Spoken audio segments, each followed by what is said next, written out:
Di film The Gorge, ada satu momen tegang ketika sang penjaga pria nekat mencoba menyeberangi jurang misterius yang selama ini mereka awasi. Ia menembakkan roket pengait ke arah seberang, dan roket itu justru bersarang di sebuah pohon besar di tepi jurang. Beberapa detik kemudian, roket itu mengeluarkan percikan api berbahaya. Dari menaranya, sang penjaga perempuan langsung sigap menyiapkan pemadam khusus, membidik ke arah roket, dan menembakkan busur pemadam hingga api padam sebelum membakar tali. Melihat roket dan tali sudah aman, sang perempuan memberi kode isyarat kepada rekannya di seberang.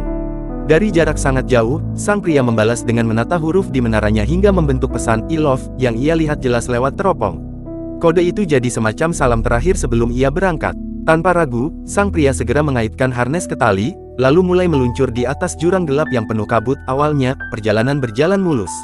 Namun ketika ia mencapai bagian tengah jurang, tiba-tiba terdengar dentuman keras menghantam dinding batu. Getaran besar itu merambat ke sepanjang jurang dan menghantam tali yang ia gunakan.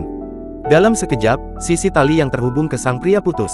Ia tidak punya kesempatan bereaksi, tubuhnya langsung terlempar dan meluncur bebas ke dalam jurang, menghilang di balik kabut tebal. Melihat rekannya jatuh, sang penjaga perempuan panik tapi tidak kehilangan akal.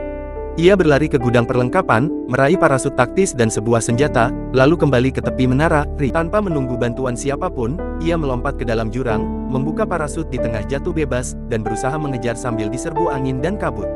Namun ketika tiba di dasar jurang, yang ia temukan hanyalah arus air yang sangat kencang dan berbahaya.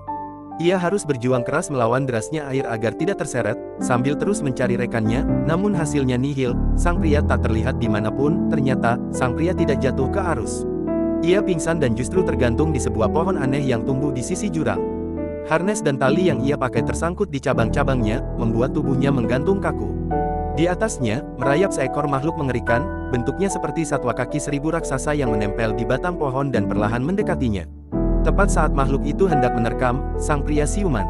Dalam keadaan setengah sadar, ia meraba senjata di tubuhnya dan melepaskan tembakan bertubi-tubi ke arah makhluk tersebut. Suara tembakan itu menggema di dalam jurang dan terdengar jelas oleh sang penjaga perempuan yang tidak jauh dari lokasi, membuatnya sadar bahwa rekannya masih hidup. Di atas pohon, makhluk raksasa itu akhirnya roboh, tubuhnya hancur dan mengeluarkan cairan aneh.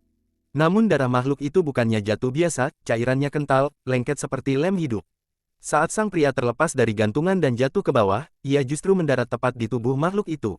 Darah lengket tersebut menempel ke seluruh tubuhnya, mengeras seperti perekat yang membungkus dan menyandera dirinya, membuat sang pria tidak lagi bisa bergerak dan seolah menjadi tawanan makhluk jurang itu sendiri.